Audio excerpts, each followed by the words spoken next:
Just asking for a chance to get treatment and not go to prison. She's looking at a maximum of 10 years. All right, this is what the court is going to do. The court will sentence you to... Today we've got Judge Boyd going head-to-head with a gangbanger criminal who's been skating past the law for 20 years. She struts into court like she's got a clean slate, but the rap sheet behind her could wallpaper the courthouse, and the wildest part is that she tries to pull off this act of innocence like she's the victim here. You can practically feel the tension. Boyd isn't buying a word, and the courtroom knows it. When someone has been dodging accountability for decades, every excuse feels like a rerun of the same bad show. The whole scene is less about defense and more about desperation. Do you think she got off too easy for 20 years, or was this justice finally served? Let's go ahead and dive in. Did you review the plea bargain page with your attorney? Did you understand it? Yes, ma'am, I did. According to the plea, punishment is to be assessed at 10 years in the prison. There's a $2,000 fine, and the state recommends community supervision. Did you understand that to be the plea? Yes, ma'am, I did. Outside the agreement, the state is recommending that your community supervision be for a term of 7 years. There be a TAP evaluation, 250 hours community service restitution. And if there is a drug case filed from the same date, they will take it in consideration as a part of this plea bargain agreement. Did you understand those were recommendations from the state and the court does not have to follow those recommendations? Yes, ma'am, I did. Then to the offense as charged, how do you plead? Guilty, not guilty, or no contest? No contest. State any evidence. Consider one in attachments, Your Honor. No objections, Your Honor. All right, state you may be excused. Court will accept into evidence states exhibits 1 and attachments, and the court will review the same. All right, after reviewing states exhibits 1 and attachments, the court will find there's sufficient evidence to find you guilty, and the court will find you guilty. Are you proceeding with sentencing? Yes, Your Honor. Anything you wish to say on behalf of your client? Judge, we're asking the court to follow the recommendation of the ADA. Ms. Hutchinson does have a stable place to live. She does work part-time. She earns $14 an hour. She helps her father. It's called Ready. What was it? What is it called? Ready? Well, we do make readies. Make Readies. I'm sorry. Okay. What Make is that? Readies.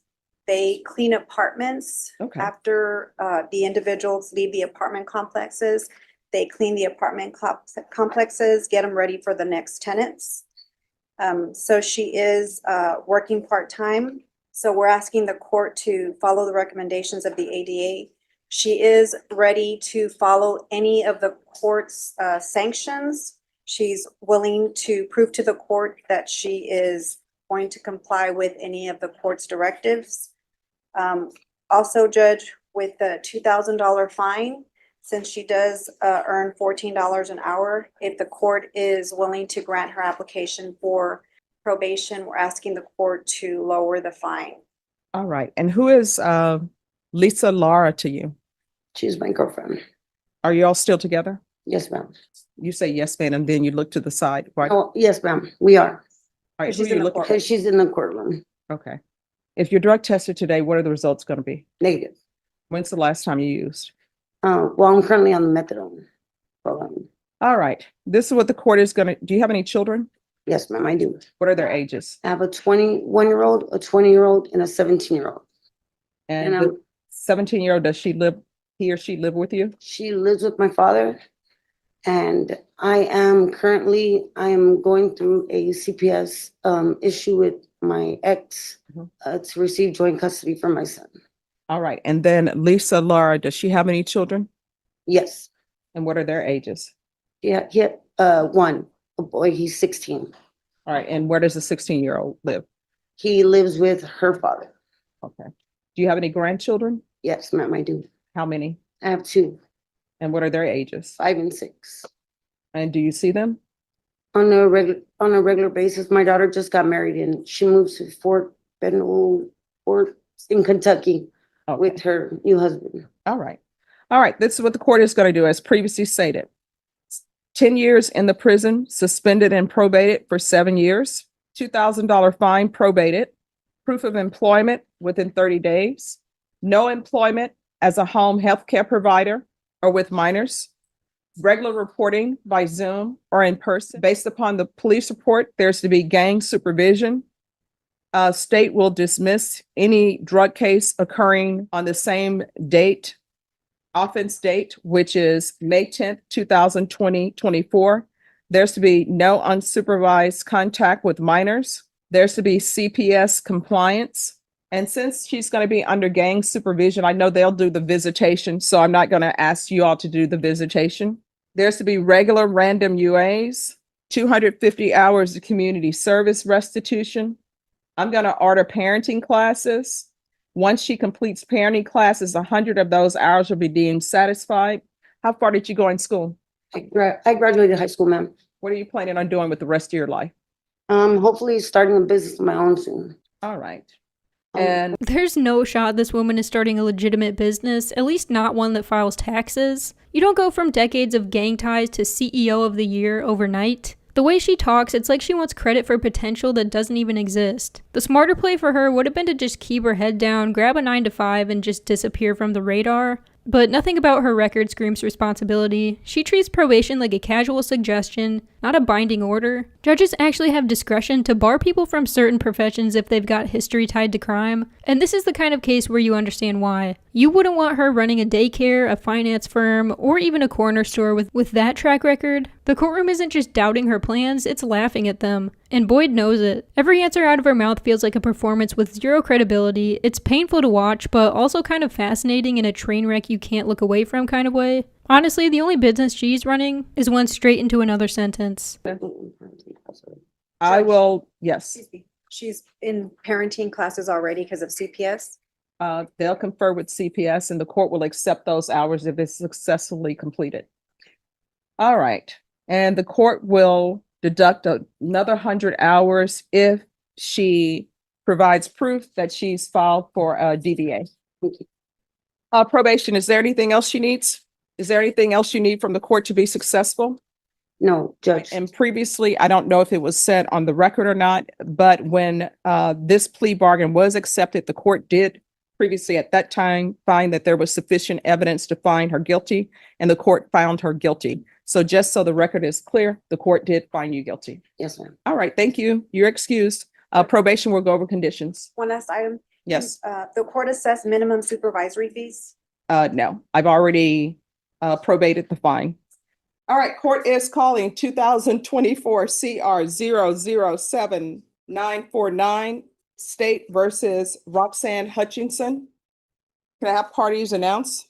Megan Galloway for the state and People Johnson for defense. And are you Roxanne Hutchinson? Yes, ma'am. All right, did you review the motion to revoke community supervision and state's motion to supplement pending motion to revoke with your attorney? Yes, ma'am. Did you understand it? Yes, ma'am, I did. Are you the same Roxanne Hutchinson who was placed on community supervision in 2024 CR 007949 for the offense of unlawfully carrying a weapon with a felony conviction for 7 years on November 7th, 2024? Is that you? Yes, ma'am. All right, state. Violation of condition number 1, on or about the 19th day of February, 2025 in Bexar County, Texas, the defendant Roxanne Hutchison committed the offense of theft in violation of condition number 1. How do you plead to that? True or not true? True. The state will waive and abandon the remaining violations, Your Honor. Any objections? No objections, Your Honor. All right. Did you understand by pleading true to violation of condition number 1, the court could find it true, grant the motion, find you guilty. I'm sorry, grant the motion and sentence you up to 10 years in the prison Yes, ma'am. and up to a $2,000 fine. Did you understand?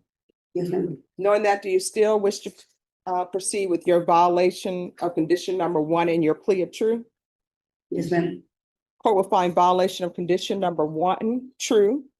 Is there a proposed agreement? There is, Your Honor, continue probationer on this probation in cause number 2024 CR 007949, but to amend conditions to now include state ISF cognitive track followed by ISP. All right, what has she done on probation? The only thing that Ms. Hutchison has done on probation has been to provide her DNA sample as required. She was reporting, she reported last May 7th of 2025. She had been reporting previous to that as well. Right, I'm saying her last reporting is on that day. All right, so here's my question. Has she done her parenting classes? All right, did she obtain employment? Judge, if I may Yes. inform the court, she was doing the parenting classes through CPS. She has a CPS plan because she's trying to get her child back through CPS. So she's doing the CPS classes through CPS. She has a CPS plan. So she's going through CPS. So she has a CPS plan. So she's doing her parenting classes through CPS. All right, so how long has the CPS case been open? Was it open before this case? Yes, ma'am. So I don't understand why the court has received the new number one. She knows she has a CPS case, but she's picking up a new charge and she's not following through with the conditions of the court. I don't understand why I should follow the agreement to continue her. Judge, I think she wants to All right, address the court. you want to raise your right hand? Do you solemnly swear or affirm the testimony you give will be the truth and nothing but the truth, so help you God? Yes, ma'am. All right, you can lower your hand, state your name for the record. Roxanne Hutchinson. All right, why is the only tangent thing that I see from you is that you're picking up a new charge? Hey. I know it doesn't reflect in the probation report or whatever, but since then I keep heroin. I've been sober for 9 months. I do admit that the issue wasn't me just getting sober. I got sober, but I was still doing the same things that an addict does. I was hanging around the same people. I didn't change my surroundings or my friends, so I continued to do the same things. This part is almost insulting to anyone with common sense. She was arrested in February and then again in December for theft, and now she's sitting here claiming she's ready to turn her life around? That's not a redemption arc, that's a Netflix series stuck on repeat. She basically admitted to still hanging with the same crew and doing the same dirt, but now she wants sympathy from the court? That sad-faced routine and the woe is me, I need treatment act doesn't work when you've got fresh charges on your record. Judges are trained to spot manipulation, and Boyd snapped back like she'd been waiting all day for this. The courtroom isn't therapy, it's a place where evidence trumps excuses. And let's not forget, probation is a contract. You violate it, you pay for it. Watching her flip into victim mode after decades of crime is almost surreal. It's like watching someone ask for dessert after burning down the kitchen. The blunt way Boyd cut through the performance, that was justice served in real time. I'm just asking for a chance to get treatment and not go to prison. I do have a 4-year-old son that I'm fighting for. All right, so here's the thing. I don't understand why people don't think of their children before they pick up new offenses. I'm not following the agreement that you all have reached on this motion to revoke. I'm going to grant the motion revoke. Does anybody want to speak to time? She's looking at a maximum of 10 years. Judge, we need to confer. All right, Following the recommendation from probation and what the state originally wanted, Ms. Hutchinson is before the court. She verbalized that she needs help. She's asking the court for help. It's not often that a defendant in court and they are asking the court for some help. She is asking for help also with CPS so that she can get help from CPS. It's well known that addicts relapse. That's not uncommon. And that's what happened with her. And because that happened, she picked up other offenses. The state of Texas is willing to give her an opportunity. So I'm re-urging the court to give her that opportunity. She's not asking for you to release her. She's asking you to send her to inpatient treatment so that she can get some help. That's what she's asking.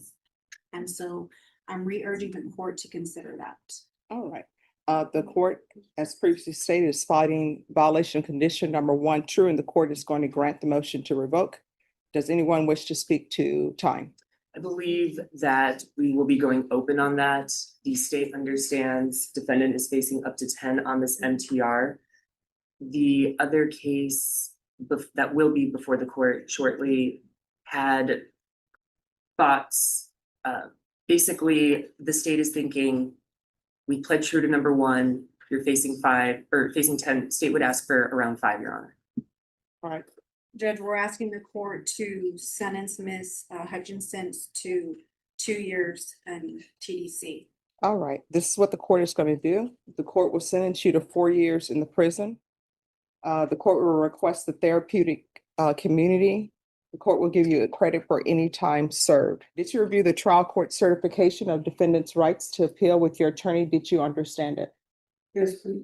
All right, so you have a limited right to appeal. That right to appeal is as it relates to the allegations in the motion, not the fact that you were on community supervision.